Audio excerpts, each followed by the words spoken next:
Hare Krishna, Sukhirti Madhvi, welcoming all of you for our second day of Gita Made Easy course. I can see so many of you are already there and wishing me Hare Krishna. So, Hare Krishna and welcome again. So, today we are in this Gita Made Easy course, and today we would be doing the chapter 2. So, contents of Gita summarized. So, now this chapter is the second largest chapter of Bhagavad Gita, the largest being the 18th chapter. And in this chapter, there are 72 verses. And this is actually the summary of entire Bhagavad Gita. All the important themes of Bhagavad Gita are being discussed here. And the foundational principles are laid strongly and clearly so that we can follow the Bhagavad Gita when we get into it there. So we will begin with chanting this prayer to my spiritual master, to my most important Siksha Guru. Nama Om Vishnupadaya Krishna Prishthaya Bhutale Srimate Bhakti Vedanta Swami Niti Namine Namaste Saraswate Deve Gauravani Pracharine Nirvishesha Shunyavadi Paschatya Deshatarine. So welcoming all of you, and as you can see that whatever good credit is there goes to this wonderful book Bhagavad Gita as it is, and this book we would be using for our reference purpose during this course. So now, tips for taking full advantage of this course. So there are 3-4 points which I want your attention for. The first one is that the purpose of this course or the objective of this course is to live Bhagavad Gita. So that is why we are giving a lot of life lessons so that we can actually start applying Bhagavad Gita in our regular life and we start living Bhagavad Gita. The second thing is our website StudyGita.com. So it is a one-stop solution for all your spiritual queries. We have various other courses also there, like there is a course called Discover Yourself, which is an interactive video course. There is Bhakti Yoga Made Easy. So there are various other courses. And especially now it is useful because you would be needing the notes for the session and the quizzes for the session. So everything is up there in StudyGita.com. So after session, you can every day go to the website and do the respective quiz. And the fourth important point is that we request all of you to join our WhatsApp group or Telegram group and be connected to us if you are not already a part of it. So the number is displayed here. You can send a WhatsApp message after the class to this number and they will add you to the WhatsApp group. So the whole purpose of this WhatsApp group is that you do not miss out on any notification anytime whenever we go live. So you know that. So that is why we have this thing. So getting into the session, and before that, here is the summary of what we did yesterday. So in yesterday's chapter, we saw it was all about setting the scene. So different people had gathered, all the warriors were there, Kauravas, Pandavas, and then we see that the whole chapter is divided into 4 sections. The first section was setting the scene where we met Dhritarashtra and Duryodhan and we understood their mindset, that how Dhritarashtra is doubtful, fearful and partial. And on the contrary, we met Duryodhan, whom we found that how he was bragging about his army and he was doubting his loyal men. In the second section, we saw how Krishna is all auspicious, and just by Krishna's presence, there were so many signs of victory for the Pandavas. The third section was Lord loves his devotees, and there we saw how Krishna takes the role of Parthasarthi because of the love of his devotee Arjun, and how Krishna places Bhagavad Gita at the climax of Mahabharata because he loves all of us, because he wants us to live Bhagavad Gita. The fourth section, we saw that how when Arjun sees his entire family had gathered there at Kurukshetra and how he starts feeling very anxious, nervous, and he was not very sure what to do, what not to do. And he started giving reasons to Krishna as how and why he should not fight. So basically he gives 4 reasons there. He says, and then we also talk about the symptoms of stress, what stress he was going through, and the miseries of life. So this is all, my dear friends, we have covered yesterday. Now getting into today's session. So this chapter is divided again into 4 sections. These 4 sections, the first section is crisis management. So yesterday we saw Arjun is in crisis. So now how the crisis management happens, that is the first section. The second section talks about our real identity. Who am I? So that question gets answered in the second section. The third section is about our very important two duties. And as you can see the picture there, the picture of a balance is there. So how do I balance these two duties? So first knowing the duties and second balancing them. And the fourth section is about sustained happiness. So now, as we know that yesterday Arjun was saying that he will not fight. And then now let's get into it and see what is happening there in the battlefield. So today's session, the three key learnings which we would learn by the end of 1 hour, or probably now 50 minutes, is what is God? Not who is God, but what is God? The definition of God, who is the real me, and my two duties. So these are the three significant learnings which I want each one of us to internalize in the next 50 minutes. So here we begin. Hopefully you all are ready to see what is happening in Arjuna's life, how they are going to help how Krishna is going to help him in his crisis management. So now, as we know, Bhagavad Gita was spoken to dissipate the lamentation of this person, Arjun. Now, Arjun preferred begging rather than to live by killing others. He said, it's okay, Krishna, let me forget everything, no war, no kingdom. I can live on begging. I will leave everything. I'll renounce everything. And that is how I would live. Arjun still preferred to forgive all these people. He preferred to forgive Kauravas, and he was ready for everything because he thought that this is not an interest of all. He gives this reason that if he win, in the battle, in the outcome of the battle, there is a probability of him winning. But what would happen as a result is that if he wins, all his relatives would die. He may emerge victorious, but then where is the enjoyment? Because it is coming at the cost of everyone. And if he does not fight, then as a Kshatriya, how he would survive? So he would survive as begging. So this is the indecision which is going on in the mind of Arjun at this point of time. So here is the 7th verse for the 2nd chapter, a very beautiful verse. Let's all try and sing together. Karpanya dosho pahata svabhava prichhami tvam dharma sammudha cheta yachreyasyan nishchitam bruhi tanme shishyasteham shadhimam tvam prapannam. So I want to take your attention to the last line where it says Shishyasteham Shadhimam Tvam Prapannam. So Arjun is making an appeal here. He is requesting Krishna. He is requesting Krishna to be his guru, and he is ready to become a Shishya or disciple of Krishna. So the translation says, now I am confused about my duty and have lost all composure because of miserly weakness.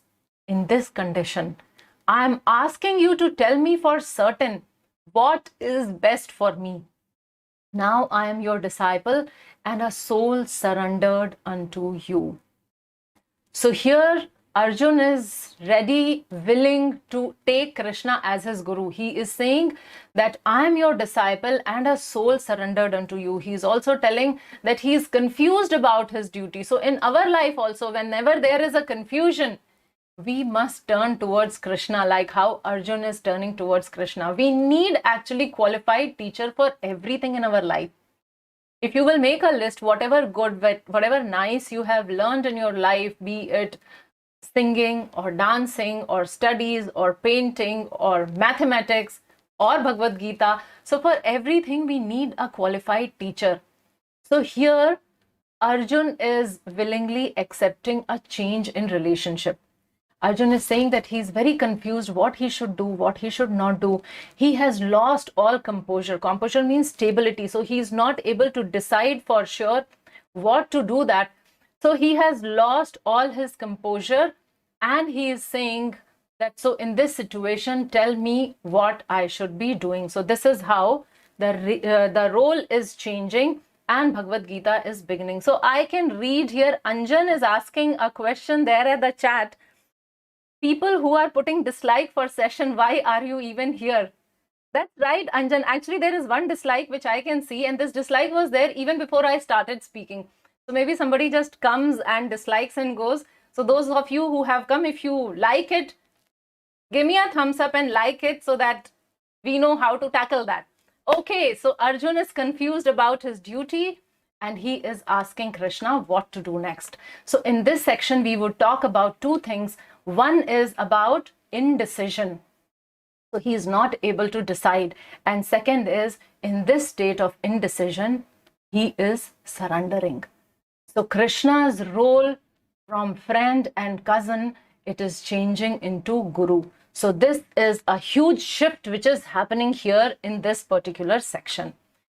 So now we see that this indecision, now why is this indecision coming? So the first thing is that Arjun is confused, follow or not to follow the duties. Now, my dear friends, to understand what Arjun is going through, it is just like suppose if you are an army person, okay, and you are there at the war front and some very important critical junction you are situated, and there you realize that so many people have come to fight, and if you will start shooting, then so many soldiers of the enemies would die. So whether to shoot or not to shoot, and then you get cold feet, and then you say, no, this is very sinful. My heart is full of compassion, and how can I kill? This is not proper. Let me go back home. Let me live somewhere. I'll do some other profession, and this army life is not good at all. That is his situation. Or in current scenario, when we have, we get so many beautiful forward these days praising about our medical team, the doctors who are helping us so much during this COVID time. Now, if the doctors, can we imagine if all the doctors start thinking that if I go to the hospital, then the chances are there that I might get some infection. And then I come home and my whole family would become infected. So better it is that I quit my job. So what is happening? The army person is deciding not to do his duty. The doctor is deciding not to do his duty. Similarly, we see here Arjun is thinking not to do his duty. So it is a duty of a Kshatriya. It is a duty of a ruler, of a warrior, to protect his country, to protect his citizens. Duryodhan was a very evil king. He was a demoniac king, and he was forcefully doing all these things. So it was his duty, and here we see that Arjun is confused. The second point, what he was thinking or what he was indecisive about is, which is better, winning or losing? So this was going on within him, that better let me leave it and go away. So all that he's thinking. So here his indecision is sprouting from. So this is the mindset of Arjun. We have to understand it very clearly. Otherwise, we may come up with a question again that why Krishna is telling him to fight? Why not non-violence? So we have to understand, dear devotees, that this is his duty. So sometimes duty calls for us and we have to do certain things which is not very pleasant, which is not pleasing to us personally. So this is what is happening to Arjun. Seeing his relatives, he is feeling so much of attachment towards them. And going ahead, we see here is a beautiful life lesson. One loses ability to discriminate between right and wrong due to attachment. So if we become attached to anything, then there is a problem. Then we do not discriminate between right and wrong. So this is what is happening. We become judgmental. Our likes and dislikes get queued up. And the second one is power, position, and scholarly pursuits does not necessarily solve the problems of life. We need Krishna. So like here, Arjun was a very powerful person. Arjun was very intelligent. But when the crisis situation has come in his life, now please understand one more point. This is probably the most important career decision which Arjun is making here. Because Arjun is a warrior. So this war is his career. So the most important and crucial career decision he is making here, and he is not able to resolve on his own, and he is taking the help of Krishna. So similarly, when some problem happens, our studies, our status, our society, our people may not necessarily be able to help us. We need Krishna. The second point in this section is about surrender. So now Arjun understands that he is weak. He realizes he is being overshadowed by these miserly weakness of heart. So he has realized that what is coming, these feelings which are clouding his intelligence, is not okay. He is aware of that. And in such a situation, he takes shelter of Bhagwan. So in Bhagavad Gita, one thing is very interesting. Wherever, let's say, Dhritarashtra speaks, then it said, Dhritarashtra uvacha. When Arjun says, it says, Arjun uvacha. When Sanjay speaks, it reads, Sanjay uvacha. And you know what it says for Krishna? Shri Bhagavan uvacha. So wherever Krishna is speaking, it says Shri Bhagavan uvacha. So he is taking shelter of this Bhagwan, and there is a change in the relationship from relatives and friend. They become a guru shishya, a very formal and very sacred relationship is formed between the two of them. And that is how the knowledge transfer is about to begin. So before we go any further, let us clarify what is the meaning of Bhagwan. Because somehow we get very confused about this definition. So let us define Bhagwan once and for all, so that whenever I speak Bhagwan, whenever we read Bhagwan, whenever you speak Bhagwan, we know that we are talking about the same person.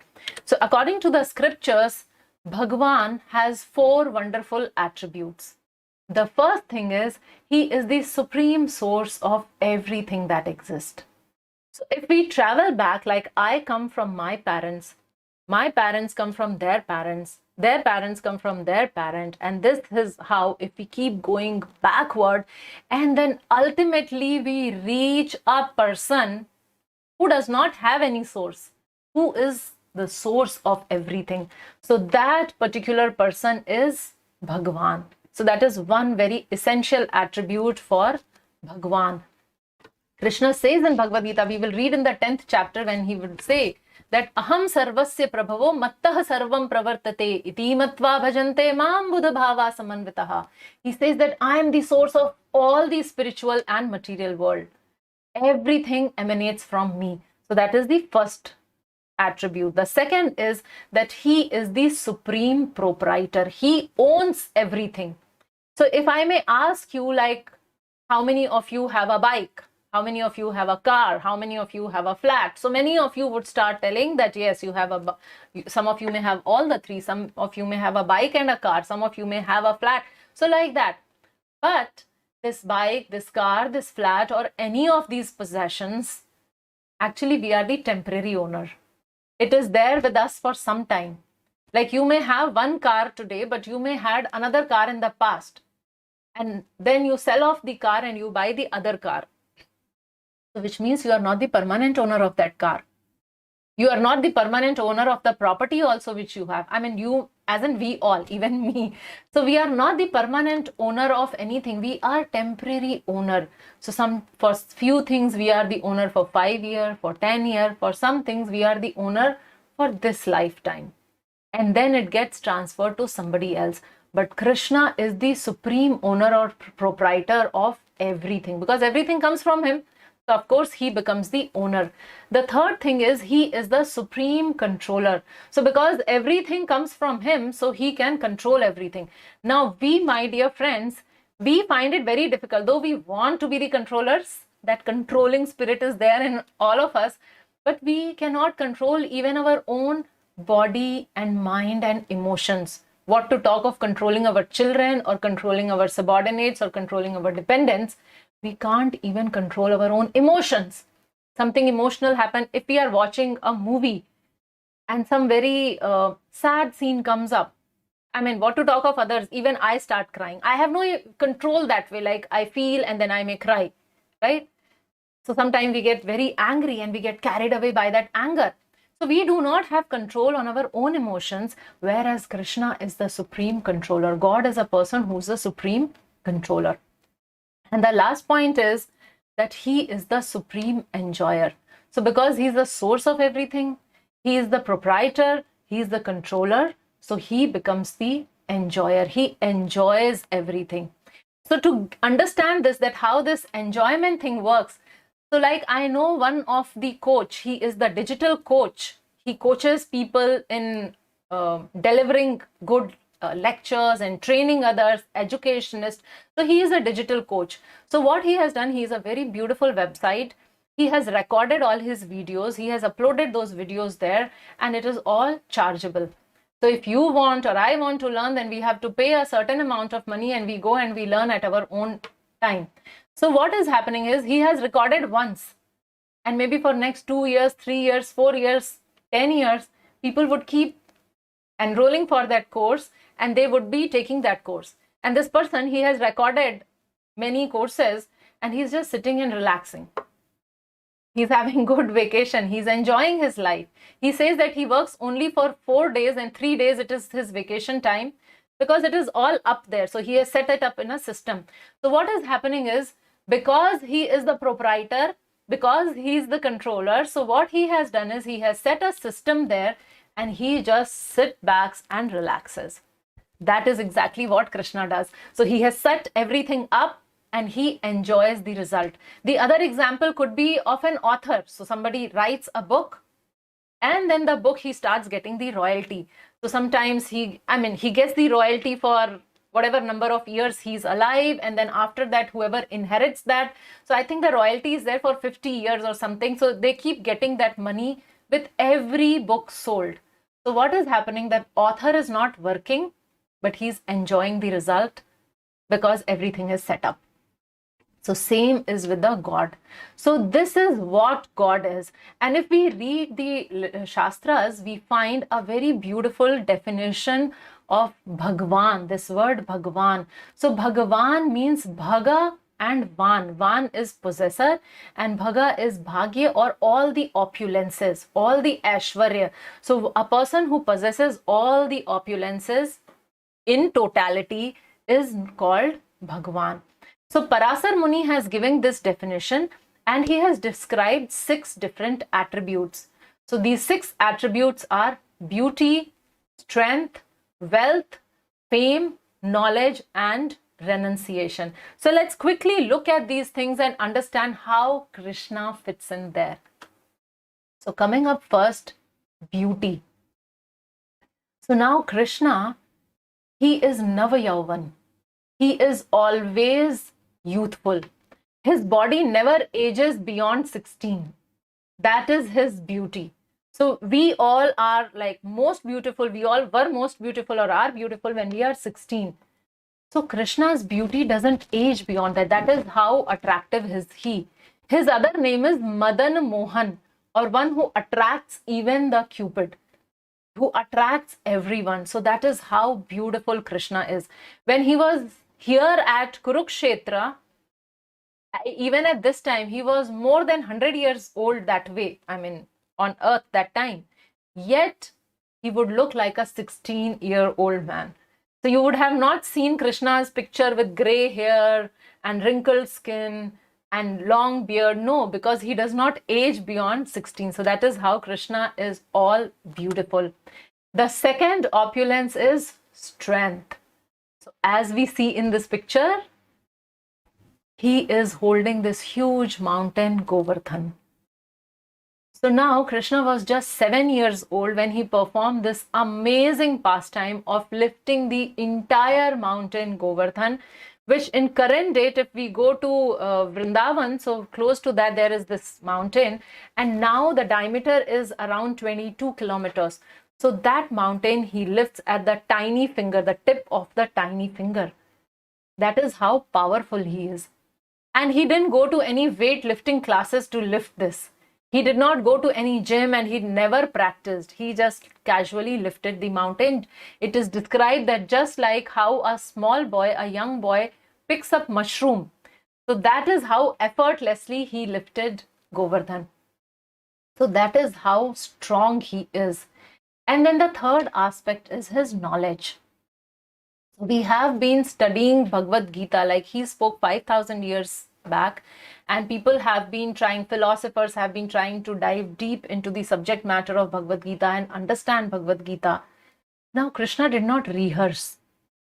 Krishna did not plan. Krishna did not think, ki, Acha, so tomorrow in the battlefield, Arjun will become bewildered. He will ask me these questions. Let me prepare. So he did not prepare this session like I prepared. Like before, just till the time I started session, till that time I was preparing. Though I have been teaching Bhagavad Gita for 10 years now, more than 10 years. And yet I need a preparation. Krishna, no preparation. So he is full of knowledge. Just casually, again, he just spoke the entire Bhagavad Gita. That is how knowledgeable he is. The fourth aspect is wealth. So there is a prayer by Lord Brahma, which is known as Brahma Samhita. And there is a verse which says, Lakshmi Sahasra Shat Sat Brahma Sevya Manam Govindam Adi Purusham Tamaham Bhajami. It says that thousands of Lakshmi worships his lotus feet. And that Govinda I worship. So can we imagine if I need money? Generally, I have been taught from my childhood, Beta Lakshmi ji ki puja karo. Worship goddess Lakshmi and then you will get Lakshmi. Then you will get money. And here we see that same Lakshmi, she is massaging the feet of Krishna or Vishnu. So can we understand what is the amount of wealth what he possesses? So he is the wealthiest person that way. The fifth point is renunciation. So though Krishna has so much of beauty and strength and knowledge and wealth, and yet he is completely renounced. So here is a beautiful picture where he is washing the feet of his Brahmana friend Sudama. In fact, we see that when Yudhishthir Maharaj performed the Rajsuya sacrifice, so during that time, Krishna took up this seva of worshipping all the Brahmanas' feet and taking off their jutha leaves when they finish eating. So that is how wonderful Krishna is. That is how renounced Krishna is. In fact, in Bhagavad Gita, we will read in the 18th chapter, when we will reach there, we will read that there is a verse where Krishna says, Itite jnanam akhitam guhyat guhyataram maya vimrashya itat asheshana yath ichhasi tath kuru. He tells Arjun that I have given you all the confidential knowledge. And now think about it carefully and do whatever you want to do. So when we train somebody, we expect that, like if I'm training my child, I expect my child should follow that. Here Krishna is teaching the entire Bhagavad Gita and he is telling Arjuna, Yatha ichhasi tatha kuru, do whatever you want to do. So he is completely renounced. He is not attached to what he is doing. And the sixth part is fame, how Krishna is all famous. So here on your screen is the Rath Yatra picture from various places. So we have New Zealand, San Francisco, Prague, London, South Africa, Moscow, Italy, Australia. I mean, I could keep only these many slides here. But then there are so many places where devotees are there and they are all happily worshipping and serving Krishna. So Krishna is so famous. Krishna is famous here. Krishna is famous everywhere. What to talk of us, even the demigods, even the devatas, they worship Krishna because they also know Krishna's fame and glories. And for us to become famous, we need to do something very good. Krishna, whatever he does, he becomes famous for that. He steals clothes of the gopis, he becomes famous for that. He steals butter, he becomes famous as Makhan Chor. He runs away from the battlefield and they construct a temple for him, Ranachor Rai. So whatever activity Krishna does, Krishna becomes famous for that. So the whole point is that these are the six opulences. Bhagavan, we were defining Bhagavan. So Bhagavan is a person who possesses all these six opulences, and that too in totality, in completeness. And if I become a little famous, or if I'm beautiful, or if I'm strong, or if I'm knowledgeable, the whole point is that Krishna is sharing a fraction of his opulence with us. And that is how I become famous. So this is how Bhagavan, if he shares things with us, then we become blessed. So there is a life lesson, a very important life lesson. whatever good I see in me is because he shares a spark of his opulence. So because Krishna shares his opulence with me, and that makes me attractive, that makes me wanted, or that makes me loved. So this is what Bhagwan does to his bhaktas or devotees. He blesses them with his opulences. There is another life lesson here. At difficult decision-making situation, consult perfect authority. So as we see here how Arjun approached Krishna, because Krishna is the perfect authority, so he approached Krishna to resolve his problem. So this is another life lesson. And now we will get into the next section, my real identity. Who am I? So here the roles have reversed and Krishna starts giving instruction, and we will see what Krishna instructs. So here is a verse. Dehinosmin yatha dehe kaumaram yauvanam jara tatha dehantara praptir dhiras tatra namohyati. As the embodied soul continuously passes in this body from boyhood to youth to old age, the soul similarly passes into another body at death. A sober person is not bewildered by such a change. So here, basically, this is the first step in spiritual understanding. And Krishna is explaining this to Arjun because Arjun has accepted him as his spiritual master or guru. And the essence of this particular verse is that the truly wise person, they do not get confused when there is a change of body. So it says that the soul continuously passes, it keeps passing from boyhood. So we all were young, we were toddlers, and then we started growing. And then we grew up a little and we became teenager. And from teenager, we become youth. And from youth, we get into middle age. And from middle age, we get into old age. And all this while, our body has been changing. So change of body is natural. And one should not lament for changing of the body. Just like how we do not lament when we were toddler and then we become teenager. So then we do not lament. So similarly, Krishna is telling that when a soul leaves one body and goes to the other body, one should not lament. It is a progression. It is natural. And Krishna also indicates here in this section that one must tolerate these changes. So whatever is happening in our lives, we must tolerate it because change of body is inevitable. So let's see a little more and try to understand. So here we have a picture, a very young boy, and then he starts growing, and probably the picture till he is 8 or 9 or 10. Similarly, we may have our own photo albums and we may have our own pictures. So maybe when I was just born, newly born, and then when I was 1 year old, and then when I was like, we have a Mundan ceremony, right? So of that picture, and then probably when I was 5 years old. So different pictures, and I may not identify myself with those pictures.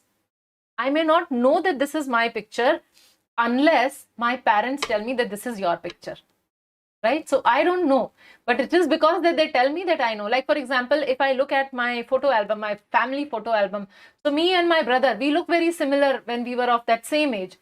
So leave it to me, I would never guess that which one is me there. But then because my parents have been telling, oh, this is you, this is your brother, this is you, this is your brother. So I know, yeah, this is me and this is my brother. So here we see how the body is changing. Here we see on the screen how the body is changing.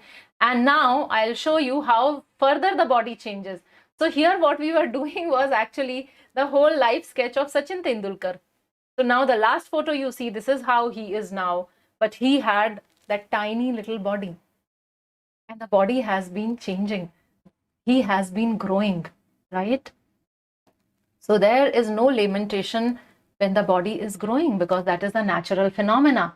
So this is what Krishna is trying to tell us here in this verse, Dehino asmin yatha dehe, that we keep changing the bodies and we do not realize that. We realize when we finally leave this body completely and go to the other body, then we call it death and we become so bewildered. But actually from the time we were born till now, we have actually changed so many bodies. So that is what is being discussed here. So who am I? Now, if somebody asks us like the most sought after question whenever we go for an interview, tell me something about yourself. So we start telling, what is my name? Where do I stay? About my family, my husband, my area of residence, locality, my age, my education background, my work experience, my hobbies, my interest, maybe my gender. And the point is that all these things actually changes. So today I may be very fond of singing, and after 6 months I may pick up another habit of or a hobby of gardening. Today I may have a bachelor's degree and I can upgrade it to a master's degree. Age automatically changes, right? Work experience, it keeps changing. Family members also, it keeps changing.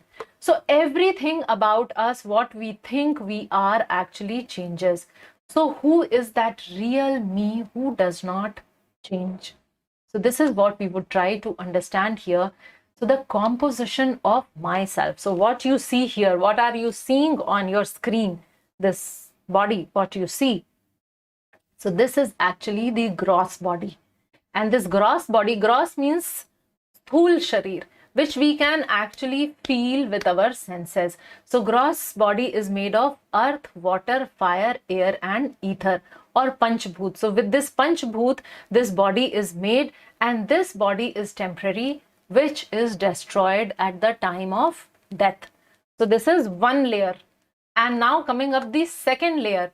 So this is the second layer, which is the subtle body.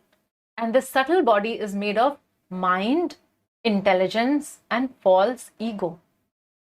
So I have a mind which keeps making demand. I want this, I don't want this. Oh, it is becoming very cold, turn off the AC. Now it is hot, turn on the AC. So what is happening? My mind keeps asking things. So this is how I get various instructions from my mind. And then there is intelligence. So my intelligence discriminates that no, it is already very cold. You don't need the AC now. You can be like this for some time. So this thing, this is right, this is wrong. This is right, this is wrong. That is the function of intelligence. And then there is an ego. And it is mentioned here false ego, because we all actually falsely think that I am this body, whereas I'm not the body. So that is what the false ego denotes. So again, now this is the subtle body, which we cannot really feel like how we can feel our gross body. But there are symptoms through which we can perceive the existence of mind, intelligence and ego. So this is the second inner covering. And hold on, there is one more. So coming up, the third is, there is the spirit soul. So which is beyond our gross and subtle body. This soul is spiritual in nature. And this soul is represented by the presence of consciousness. So till the time the soul is in my body, I have a living body, and then I become a dead body. So this is what Krishna is teaching Arjun here. So at the time of death, what happens is the subtle body along with the soul goes to the next body, and the gross body is destroyed. So depending on our religion, so some may bury the body, some may burn the body, but then the gross body is destroyed. So this package, what you are seeing on your screen, 3 layers of that package: gross body, subtle body and soul. At the time of death, this gross body is gone. Subtle body along with the soul goes to the next body. And that, in the simplest way, I am explaining the transmigration of soul. And here Krishna describes the qualities of the soul. Na jayate mriyate va kadachin nayam bhutva bhavitavana bhuya ajo nityah shashvatoyam purano na hanyate hanyamane sharire. For the soul, there is neither birth nor death at any time. He has not come into being, does not come into being, and will not come into being. He is unborn, eternal, ever-existing and primeval. He is not slain when the body is slain. So Krishna is describing here that how soul is eternal and body is temporary. How at the time of death also the soul is not destroyed, the body is destroyed. What is destroyed, what is left behind is the body. Now the question may arise, how can we scientifically prove that? So I have a couple of slides here talking about all about science, not about Bhagavad Gita, but then this science would help us in strengthening our faith in Bhagavad Gita. So here are some of the evidences for the existence of soul. First is common sense understanding. That we all understand, that we all know that there is a dead body and there is a living body, and the difference between dead and living body is somebody is gone. Like if there a death happens in the family, then we say that my any relative, that he has left me, he has gone, my wife has gone. So what has gone is actually referring to the soul, and this is spoken in all the languages across the world. There is this concept of that person has gone. So the person dies and we say that the person has gone. So that is the common sense understanding. Second is the near death experience and out of body experience. So sometimes in a position when the person is facing a lot of trauma, that time, or there are certain cases when the surgery is going on, at that time the person feels, the person remembers that he actually comes out of the body and he can see his body lying on the operation theater and the surgery is going on. So this, in the medical term, it is known as near death experience and out of body experience. So there is this famous Dr. Michael Sebom who has done a lot of research in patients, finding out the credentials of NDE and OBE, they call it. So now when the person is actually getting operated, then how is it possible for him to see himself getting operated? So that happens because we are not the body, we are the soul. So at the soul level, we actually see that happening. And the fourth one is past life memory. So there is near death experience, out of body experience, and past life memory. So as we were discussing, that how there are three layers: gross body, subtle body, and the soul. So the subtle body, you remember the subtle body, I said it has that ego component. So when the subtle body along with the soul goes to the other body, transmigration of soul. So in the next body, sometimes in some situations, people have past life memory. So the connection between this body and the previous body is the traveling of that subtle body and the soul. So this is how these two bodies are linked up, and that is how we remember our past lives. Some of us, we remember our past life. So there are again so many researchers, especially by Dr. Ian Stevenson. He has pioneered and he has done a lot of research. If you want, you can Google and you can find so many incidences of these past life memories, which is medically verified by that. So the existence of soul. So on these bases, we can conclude that the soul exists. Because if the soul is not there, then what explains this phenomena of remembering my past life memory or of seeing myself getting operated?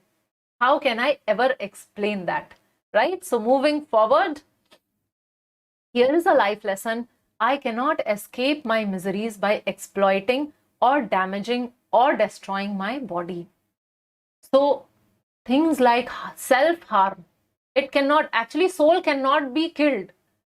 So even if I am doing self-harm, if I get into self-destructive habits, or if a person is contemplating of suicide, etc., actually what is due to come to me, that misery would come. I cannot kill the soul. And at the level of soul and subtle body, I am experiencing the pain. So just by killing my body does not resolve the problems of life.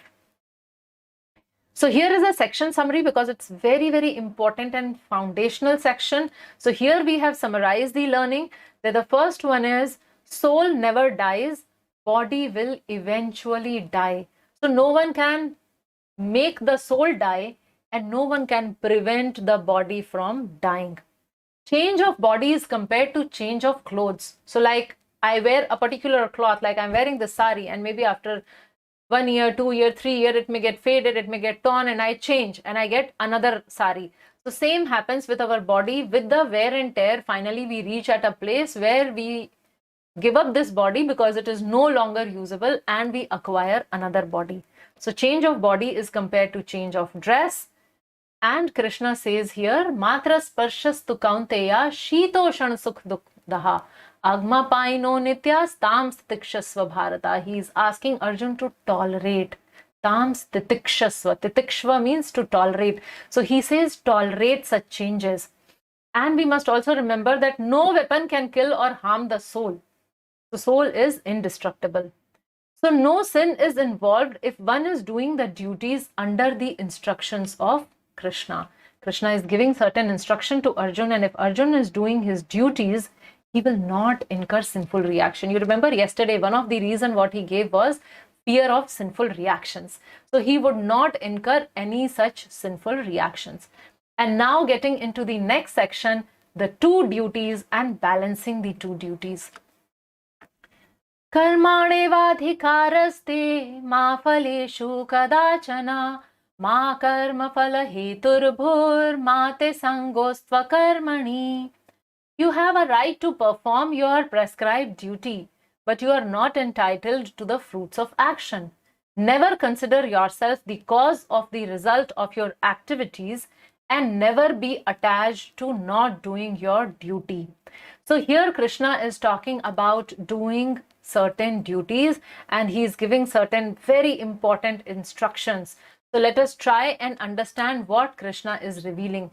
So Krishna is actually telling that there are, if we talk about the duties, there are two types of duties. Duty towards our body, like taking care of my body, taking care of my health, taking care of my job, taking care of my family. So these are all duties towards my body and those who are attached to my body. So like I'm connected to my father, mother, wife, husband, children on the basis of this body. So duty towards my body. So this is also known as Swadharma. And second is duty towards the soul. So the duty towards the soul is by connecting to Krishna. So there are various methods by which we connect to Krishna, which would be dealing in detail in the subsequent sessions. But then it is very, very important for us to attend towards the duty towards our soul also. Otherwise, we get so occupied. Like throughout the day, so many hours goes in taking care of just our body. And what do we do for taking care of the soul? Right? And we have discovered that we are not the body, we are the soul. So what stops us from taking care of the soul? So there are two things which Krishna says which stops us from taking care of the soul or doing our duty towards our soul. He says Bhog and Aishwarya.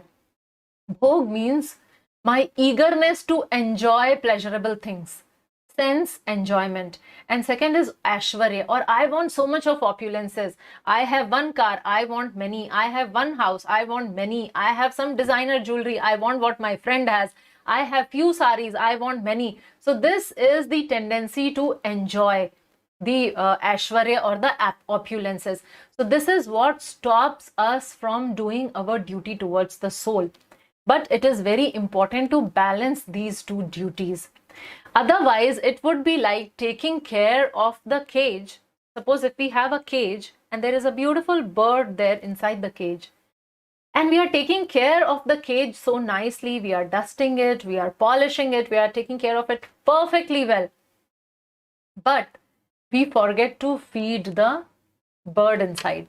So what would happen is in few days, the bird would die.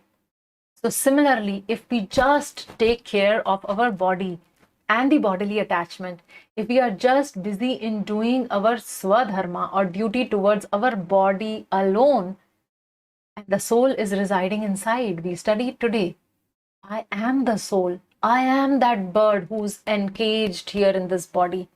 And if I do not feed that bird, then the bird would die. So that is the biggest threat. So here Krishna is talking another very beautiful verse. Neha vikram nasho asti pratyevayo na vidyate swa alpam apyasya dharmasya trayate mahato bhayat. If we perform tiny little duty towards our soul, it does not get unnoticed. So Krishna says in this endeavor, there is no loss or diminution, and a little advancement on this path can protect one from the most dangerous type of fear. So when we take shelter of Krishna, the best process described for this Kali Yuga is chanting his holy names. So when we chant his holy names. Hare Krishna, Krishna Krishna, Hare Hare, Hare Ram, Ram Rama, Hare Hare. I'm thinking of Krishna. I'm calling out to Krishna. I'm remembering him. I'm surrendering him. When I worship Krishna, when I offer some bhoga to Krishna, so all these things, and then my soul gets benefited. So very little advancement also, if I make, it gets added to my permanent bank account. There is no regression there, and a little progress on this path, a little attempt to take care of the duties towards our soul, and we progress, and we are guaranteed that we would be protected from the most dangerous fear. So the most dangerous fear is actually falling down to lower species of life. As of now, we are human, but there is no guarantee that we would be human throughout till the end of the eternity. There is no guarantee. We keep transmigrating. So if we perform duty towards our soul, then it is guaranteed that at least, like rock bottom negotiation, so at least we will have the human form of life. So here is a life lesson. Miseries of life are the symptoms of imbalance. Pause and reflect. Balance the two. So when I am feeling miserable in my life, when I am surrounded by so many problems, when there is a lot of noises within my head, when I feel very stressed, when there is financial problem, when there is family problem, when there is relationship problem, we need to pause and see whether I am balancing the two duties, whether Krishna is there in my life, and then that would resolve the problem. Moving towards sustained happiness. So when we actually balance these two, then we get to a stage where we have this happiness which is there, which does not flicker, which is there always. We get, actually, when we balance the duties, then we get freedom from our good and bad reactions. We get freedom from the cycle of birth and death. We realize the relationship with the Supreme Lord. And finally, we actually reach back to the spiritual world, a place of no miseries. So all that is possible when we start balancing the two duties. So let's see what is there in this section. So in this section, actually, Arjun asks, who is this person and how will I identify such person who is like a very steady person? What you are describing, Krishna, that he understands the difference between body and soul. He acts in that manner and he is wonderful. He is balancing the two duties. So how do I understand? So this is the question what Arjun is asking. Arjuna asked that question, and this is the reply which Krishna gives here. Krishna says, one who is not disturbed in mind, even amidst the threefold miseries. Threefold miseries means, yesterday we studied Adi Devik, Adi Bhautik, Adhyatmik. So even amidst the threefold miseries, or elated when there is happiness, and who's free from attachment, fear, and anger, is called a sage of steady mind. So here the technical word used is sthit pragya. So Krishna is describing the sthit pragya, or a sage of steady intelligence. So what happens? Such a person, he does not become very happy when there is some moment of happiness, or very sad when there is some misery in his life. Why? Because he understands that he is not the body, he is the soul. He is residing in this body for some time, and he would be changing the bodies, right? So he understands this. So qualities of such a self-realized soul. So one is, he gives up all material desires. He is not so much interested into the material desires because he knows the temporariness of these things.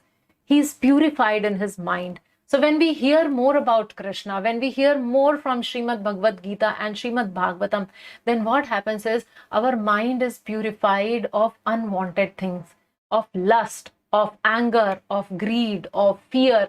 Our mind gets purified. And such a person is equipoised. So as I was telling you, neither too happy nor too sad. Equipoised. And he is like a tortoise. Krishna gives that example of a tortoise.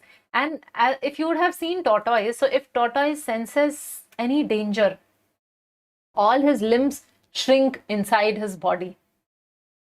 Right? So this devotee of the Lord, this sthit pragya, what happens is, if he sees that the situation around me is not favorable, all his senses are completely under control. He does not leave his senses outside. So this is how he controls his senses. So this person is a sthit pragya. And because of that, what happens if one performs the two duties with determination and enthusiasm, then one be happy in this life and in the next life. So such a person is happy in this life and in the next life also, just by balancing these two duty and gradually attaining this platform of sthit pragya. So he is not disturbed because he always remembers that he is not the body, he is the spirit soul.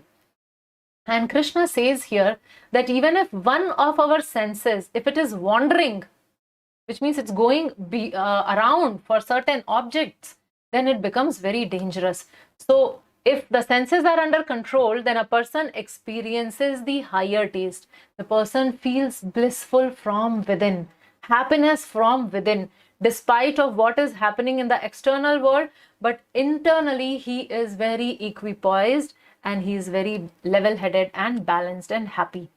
So missing link to the higher taste. We all may want to experience this higher taste, and what is the missing link is Bhagavad Gita.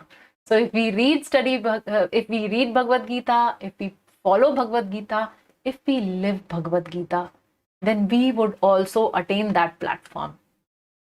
Now Krishna here explains in verse number 62 and 63 about the process where a person is not there at sthita pragya and what is happening in his life. A person who gets disturbed, what happens in his life. So Krishna tells here that while contemplating the objects of senses, a person develops attachment for them. And from such attachment, lust develops, and from lust, anger arises. So let's try and understand this. Let's say if I have a block of wood. Now the wood is not very attractive in itself, but I start carving that wood and I make a beautiful doll out of that wood and I paint it, and then it starts looking very attractive. And then what happens is I get attached to that doll, right? Because it's so beautiful. I don't want to give it to anyone. I want to have it for myself. So similarly, this body, now inside this body, what all is there? It is full of mucus and pus and blood and foul smelling elements. But then outwardly it is painted nicely, and that is how we all look beautiful and attractive. So this is just the body, which is the external thing which attracts others, and because of that we develop a certain attachment. As Krishna says here, from attachment lust develops, and from lust, so when lust means intense desire to have anything or enjoy anything, so if I am not able to fulfill that, then I become angry. From anger, complete delusion arise. From delusion, bewilderment of memory. When memory is bewildered, intelligence is lost. And when intelligence is lost, one falls down into the material pool. So to understand these two verses through a daily, day-to-day example. So here we have a picture. So there is a person who's sitting one fine day and he has this alcohol at home and he's contemplating, let me have it, whether I should have it or not have it. Doctor has told me it's not good for my liver. I'm having some problem, but I feel like having it. So what is happening? He's contemplating. And when the more he contemplates, the more he starts thinking, yes, I get such a high when I drink. Let me drink. So what is happening? The second step is he's developing strong attachment.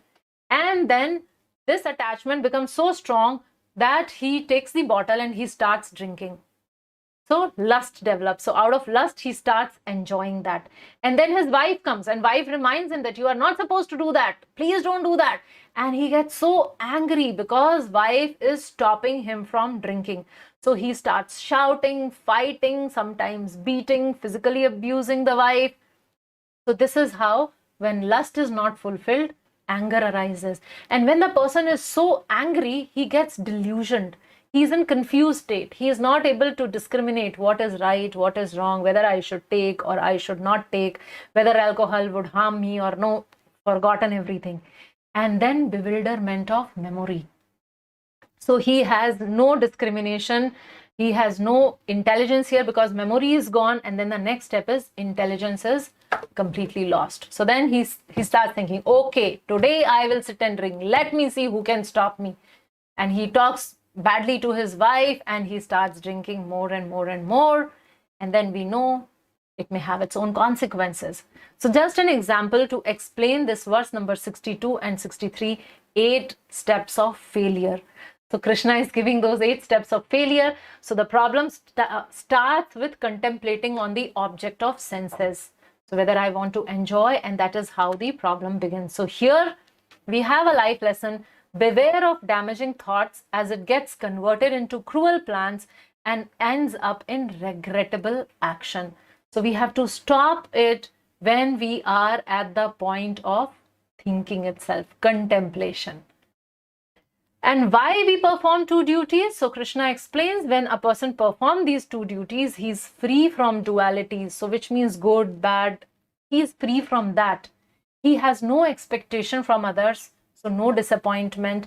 He gives up his bad quality and he becomes Krishna conscious. He becomes peaceful and joyful. So if we start balancing these 2 qualities, which we would be discussing in future sessions as how to balance these 2 qualities, and we would see how we would attain this joyous position. So those of you who have joined the session because you are looking for happiness, by the end of 18th session, we guarantee happiness to you. That is our guarantee. So with this, we complete our second chapter, and here is the overview. So the first section we discussed about crisis management, 2 aspects of the crisis. 1, Arjun was indecisive, and in that indecision, he surrenders to Krishna. The relationship changes and he accepts Krishna as his guru. The second was my real identity. So we saw about this whole package and how we have this gross body, subtle body, and soul. The third section was about the 2 duties, duty toward gross body and subtle body, and duty towards the soul. And the 4th section spoke about 3 things: the higher taste, developing higher taste by becoming the self-realized soul, so qualities of self-realized, and the 8 steps for failure. So with this, we successfully complete the second chapter. I want you all to write down in the comment section, not in the live chat, but in the comment section, you are not the body, you are a soul. What comes to your mind? So when you hear this statement, what type of thoughts or what realization comes to your mind? Please leave it in the comment section. We would personally go through it, and it'll be really good for me to know personally as what did you learn from this particular statement. Also, tomorrow we would be discussing about, can spiritual life be practiced in my current situation? So some of you are working, some of you are students, some of you are housewives. How to practice spirituality in our current situation? Connecting with God, is there a true sinless path? Am I setting a proper example for others? And what is the biggest challenge on my spiritual life? So these questions we would be tackling tomorrow. And for today, if you have any question, kindly leave your questions in the comment section. Our volunteers have already answered yesterday's question. For today, whatever question you would leave, you would get your answer by tomorrow's session. So we request you all to leave 1, your realization or your thoughts about you are not the body, you are a soul. And second, any doubt or any question you have. During the chat, I could see that there were some of you who were asking questions, but I'm sorry, I can't take that questions here because we have a time-bound session and it is very difficult for me to go through the chat also. So hope you understand. With this, we come to an end. So thank you all very much. Our WhatsApp number 9840229226. In case you need any assistance, you can contact us there, or you can write us an email at info@studygita.com. So looking forward to see all of you tomorrow. Take care. Good night. Hare Krishna.